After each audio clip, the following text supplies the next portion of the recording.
How's it going, everybody? This is Michael from MTG Anarchy coming at you with another Theros Beyond Death color visual discussion. I think color visual discussions aren't too bad, but I like that. What do you guys think of the name? I think to me it's a good name, but what do you guys think? Go ahead and leave a comment down below.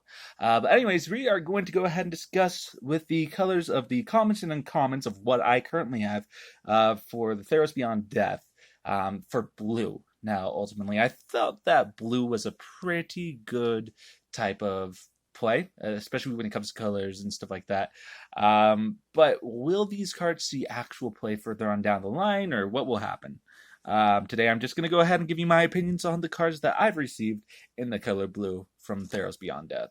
But with that said, if you like these types of videos, go ahead and subscribe to the channel, like the video, share the video if you feel like you want others to see this sort of commentary.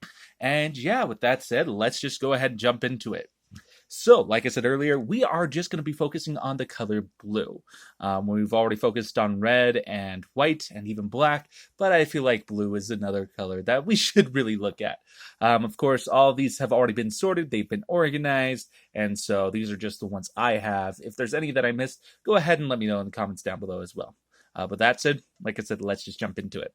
All right, so the first one we have is Alirios. Enraptured. It's a 3-drop, 2 colorless, 1 blue, legendary human.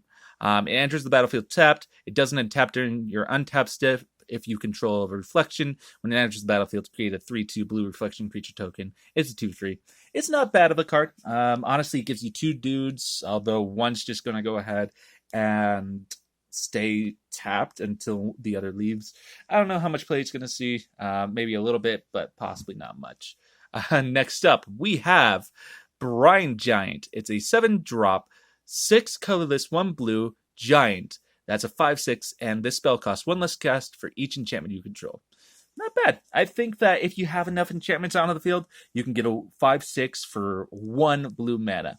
Honestly, I think that that's not a bad card. I think that it may see a little bit of play. Okay, and if I am slandering any of these names, I do apologize. It's really hard to pronounce some of these names, as you will see further on down in this video. Next card we have Caliphate, Beloved of the Sea. It's a 3-drop, 1 colorless, 2 blue, legendary enchantment creature demigod. Its power is equal to your devotion to blue, and creatures and enchantments you control have spells your opponents cast that target this permanent cost 1 more to cast. Its toughness is 3. Not a bad card. I think that depending on what sort of deck it runs into, I think that it may be a very strong card. For 3, yeah, not bad. And its power is going to be whatever it is plus with its devotion and 3 toughness. Yeah, not bad card. I could see it running 1 or 2s of inside boards or even in a constructed deck. But I don't know. What do you guys think? Next up, though, we have Chain to Memory. It's an instant 1-drop blue. Target creature gains -4/-0 until end of turn and scry 2. Honestly, I didn't play with it much. The -4/-0 sort of situation, I'd rather be a -4/-4, but the scry 2 is usually good. So that may see a little play, and it's only for 1. So I could see it doing well in like Spell Slingers and Storm decks maybe. But next up, we have Deny the Divine. It's a 3-drop, 2 colorless, 1 blue instant. Counter target creature or enchantment spell. If that spell isn't countered this way, exile it instead of putting it into its owner's graveyard. Not a bad card for 3. I mean, will it see a lot of play? Maybe, especially with this set. Yeah, you can see it. But in other sorts of further down the line with like Coria and other things, I don't know if it's going to see a lot of play. I mean, countering target creature spell, not bad. Moving on though. Elite Instructor. It's a 3-drop, 2 colorless, 1 blue, human wizard. It's a 2/2, and when it enters the battlefield, draw a card, then discard a card. Not bad in terms of blue. I mean, draft, go ahead and pick a couple up, play them in the deck. I don't know if it's going to see a lot of play in limited or constructed, but honestly, for me, it's something where it's like, you know what, you're just getting rid of the thing you don't need and picking something new up. It's not bad. Next up, though, we have Eidolon of Philosophy. It's a 1-drop enchantment creature. It's a 1/2, and if you pay 7, 6 colorless and a blue. You sacrifice this, you draw 3 cards. I don't know how I feel about it. I really don't know, especially with that cost. The second cost. For 7? Wizards, if you could have done it for 5, this could see a bit more play. But for 7, it's on the borderline of non-playable. There's other cards that will be playable that will help get this there. I mean, for example, this. Yes, you're not putting 3 more cards in hand, but you're... I don't know. To me, it's not that good of a card. I mean, I don't know how I feel about it. In my opinion, it's not that good of a card. I don't know what it's going to see in other types of play. But moving on, we have Glimpse of Freedom. It's a 2-drop instant to draw a card. And you can pay the escape cost for 3, exile 5 other cards from your graveyard. This is a better card. This card here, you could potentially draw 3.5, 4 cards for this cost. And I mean, you could replay this over and over again. This is a better card than the last. And I think that will see more play. Next card is one of the toughest cards I have to pronounce, but I'm going to try anyway. Ichthyomorphosis. 3 cost, 2 colorless, 1 blue, enchantment aura. You enchant a creature, it loses all abilities and is a blue fish with base power and toughness of 0/1. Not a bad enchantment aura. It reminds me of the beetle that used to be back, I think, Innistrad. I don't know what it's called. But yeah, I like that card. I think that's going to see a bit of play, especially in Blue Devotion Enchantress decks. Next up, we have Metamai's Prophecy. It's a 2-drop enchantment saga. It has 4 different saga chapters. So chapter 1, you scry 2. Chapter 2, you choose a card name. Chapter 3, when you cast a spell with a chosen name for the first time this turn, draw 2 cards. And chapter 4, look at the top card of each player's library. It's not that bad. It's also not that good, but it's not that bad. Honestly, I don't know how much play it's going to see. Maybe a little bit, maybe a 1 or 2 of in a deck. I don't know. But next up, we have Memory Drain. It's a 4 cost, 2 colorless, 2 blue, instant. You counter target spell, scry 2. Not a bad card. I think that will see a bit of play. If it was for 3, would see a lot more play. But for 4 and you scry 2, not a bad sort of situation. Throw in a deck, throw 1 or 2 in a deck for counters. I mean, there's better counters out there, but if you're looking for counters, I think that's not a bad one. Next up, though, Naiad of Hidden Coves. It's a 3 cost, 2 colorless, 1 blue, enchantment creature nymph. It's a 2/3, and as long as it's not your turn, spells you cast cost 1 less to cast. Not bad. I think that, especially if you're trying to go ahead and cast spells on other people's turns, it's going to be pretty decent. I think you throw that in with the Fairy, it's going to see a bit of play. But yeah, I think it's a decent card. Next up, we have Nyxborn Seaguard. It's a 4-drop, 2 colorless, 2 blue, enchantment creature, merfolk soldier. It's a 2/5. It's not bad. It's a not bad of vanilla creature. I think that there are, and it has 2 power, so I think that it's not bad. But yeah, moving on to the next card, which I think is my top pick for blue of the set, Omen of the Sea. It's a 2-drop, 1 colorless, 1 blue enchantment that flashes in, and when it enters the battlefield, you scry 2, then draw a card. And if you pay for 3, you sacrifice it, scry 2. Not a bad card. That's going to see a lot of play. Very much so. Honestly, you could do it at the end of another person's turn. To me, that is my top pick. In this specific color for commons and commons, that will see a bit of play in multiple decks, because the scry 2 draw 1 situation, not bad. Next up, we have One with the Stars. It's 4 cost, 3 colorless, 1 blue, enchantment aura, enchant creature or enchantment. Enchanted permanent is an enchantment and loses all other card types. It still has abilities, but it's no longer a creature.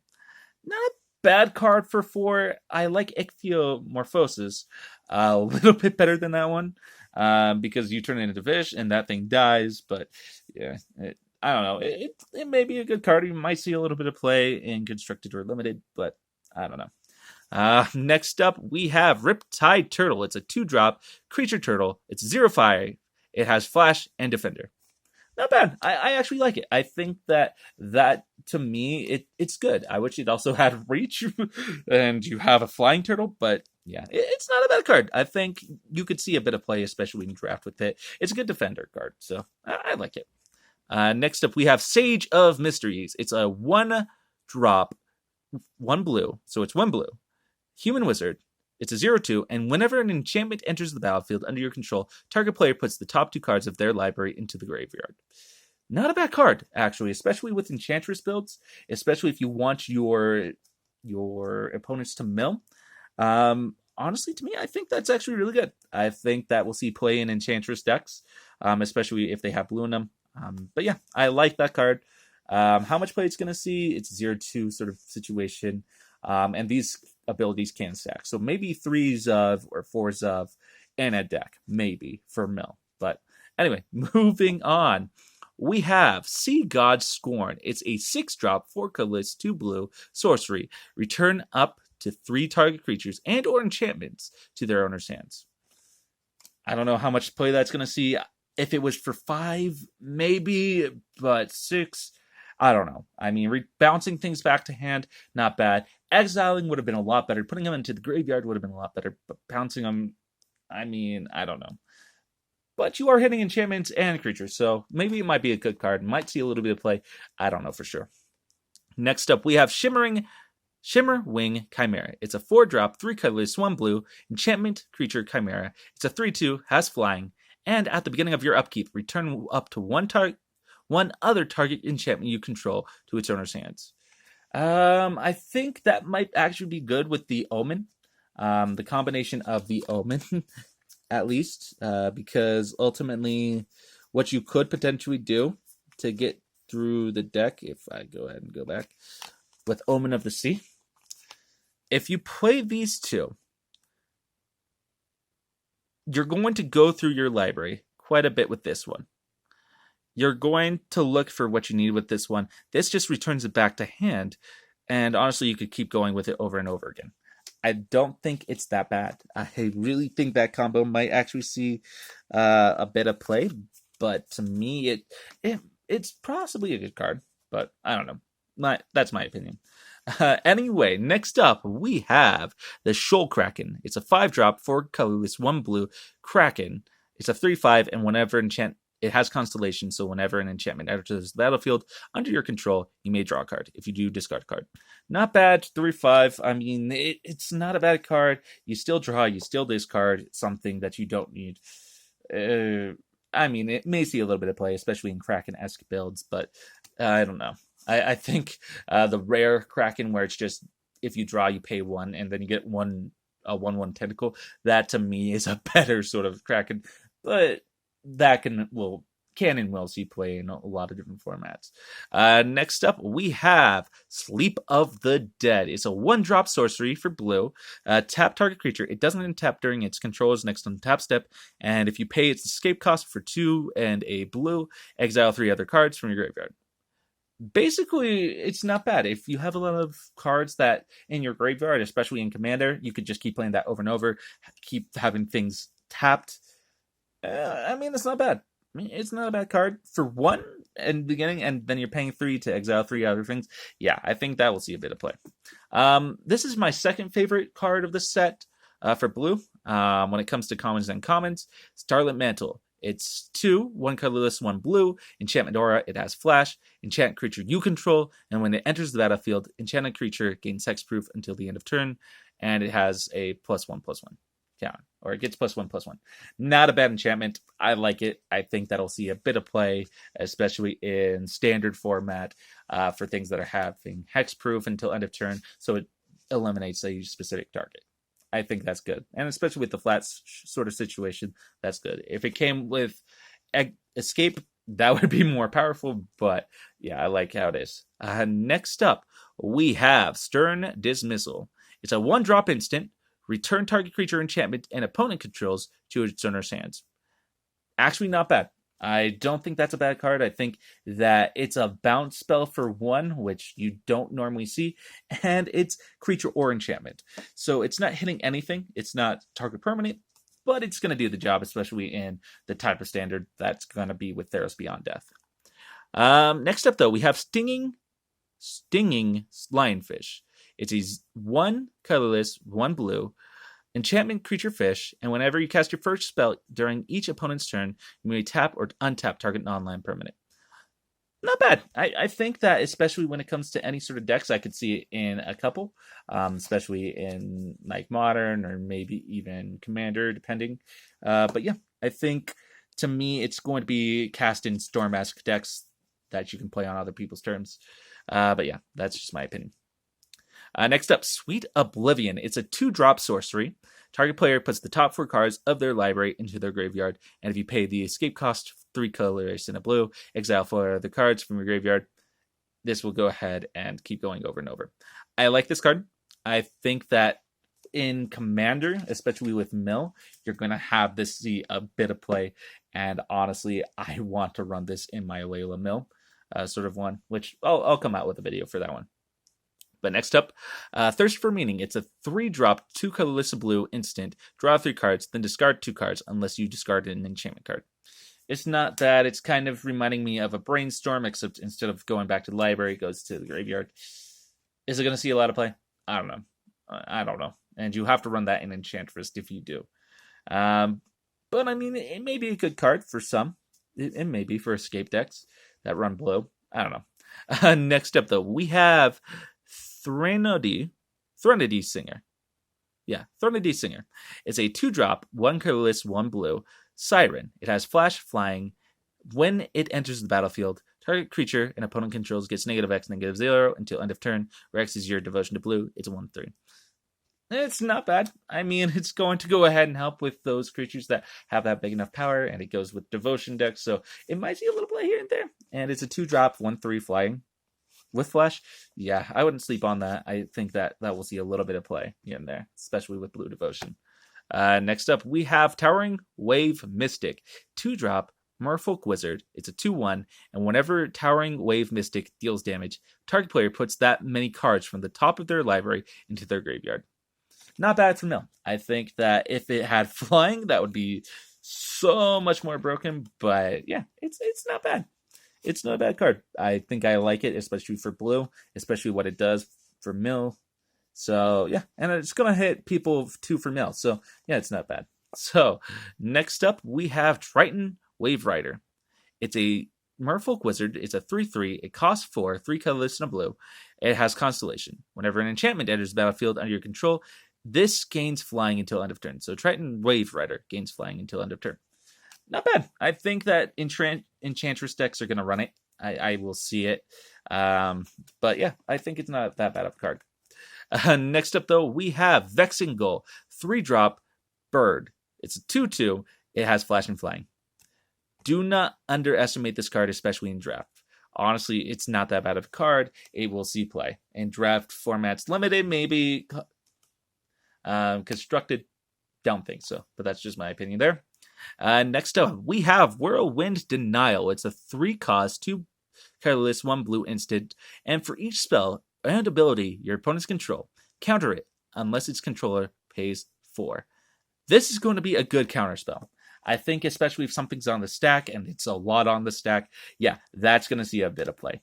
Commander, other things that stack, I think multiplayer commanders are going to see a bit of play. Even if it's just one of, I mean, you can counter the biggest things. And they have to pay 4 for each of them. Each one. Each ability, each spell. So, yeah, you're going to go ahead and counter many things. And honestly, I like that. Last but not least for blue, we have, at least for what I have, Witness of Tomorrows. It's a 5-drop, 4 colorless, 1 blue enchantment creature Sphinx. It's a 3/4, has flying, and for 4, you scry 1. I don't know how I feel about that one. I think it's a 3/4 flyer for 5. It does its job. I mean, if you need scry, then you pay 4. But are there more powerful cards? I don't know. To me, I don't think it'll see a lot of play. It might see a little bit, but not a lot in a lot of formats that's going on. But that's all the cards that I have for blue. Honestly, if you What are your guys' opinions on the color blue for this set, especially for the commons and uncommons? Also, if I missed any, go ahead and let me know in the comments down below. Let me know what I missed, what sort of things you're excited for when it comes to this color, and as well as other things for this set in general. Yeah, go ahead and leave a comment. If you did like this video, go ahead and leave a like on it. Subscribe if you like this type of content. Share the video if you want to go ahead and spread around, hey, look, there's a new person that's going through these sorts of things. But yeah, thank you guys so much for watching this video. This has been Michael, or this is Michael from MTG Anarchy, and I see you guys soon.